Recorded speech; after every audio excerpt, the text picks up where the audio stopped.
Hi, this is Abdul Karim from Khaleej Times, and in line with the Abraham Accord, the peace agreement between Israel and the United Arab Emirates, we're shedding light on how the Jewish community lives here in the United Arab Emirates. At the moment, they're a very small community, but with this new agreement, we're expecting them to grow a lot larger. And just to give you a little bit of an example, we're going to walk into a synagogue off Dubai, and then we'll show you how the prayers are offered, so come on through.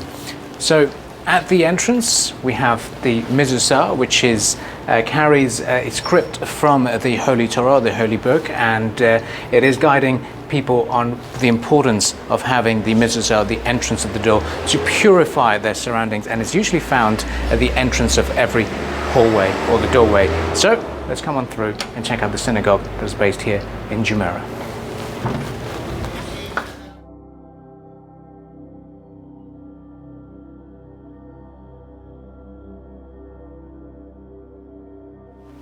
So here is the Aron Kodesh, which is the Holy Ark where the Torah is kept, the Holy Book. And moving on to similar to how Islam prayers are also held, they offer their prayers in the direction of Jerusalem, and they'll be reading from the Torah, which is the 5 books of Moses. And the recital is called Kriyat Torah, which means reading or reciting from the Torah.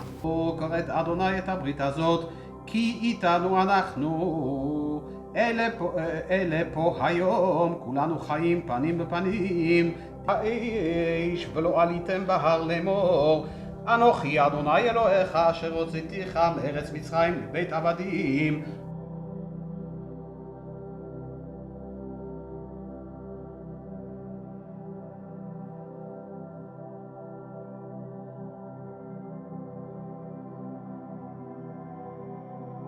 So our community as a prayer group began in this very place where you and I are sitting right now.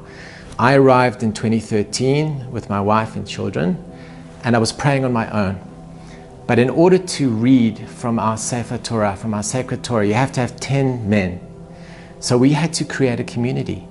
And together with my dear friend Alex, we built a community in this very space, starting with 2 people. A synagogue has something called an Aron Kodesh, a holy ark, which holds the Torahs of the community. We have a thing called a bimah, which is a raised place where the sacred Torah is opened, and then the Baal Korah, the master of reading, reads from the Torah in that elevated place. The men wear their talit, their prayer shawls if they're married, and there are books, places for men and women to sit. In an Orthodox service, the men and women sit separately with a division between them called a mechitza.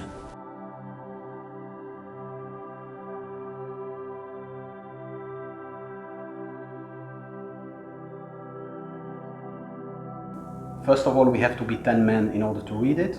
We are reading it 3 times a week.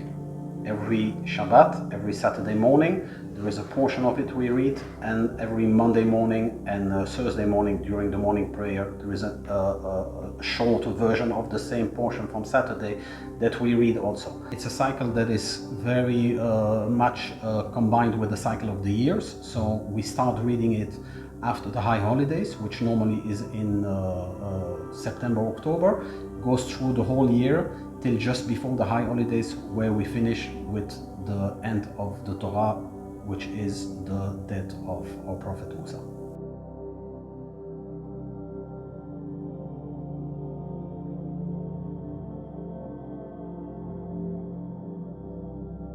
Many members of our community felt that they couldn't declare fully their Jewish identity. And what I'm hoping is with this very, very important announcement of the Abrahamic Accords, people will be much more comfortable declaring the fact that they're Jewish and taking our place among all the other beautiful religious communities here in the UAE. In line with celebrating the spirit of tolerance here in the United Arab Emirates, the synagogue will now be established and moving to a more permanent home by the time of the Jewish New Year in about 4 weeks' time.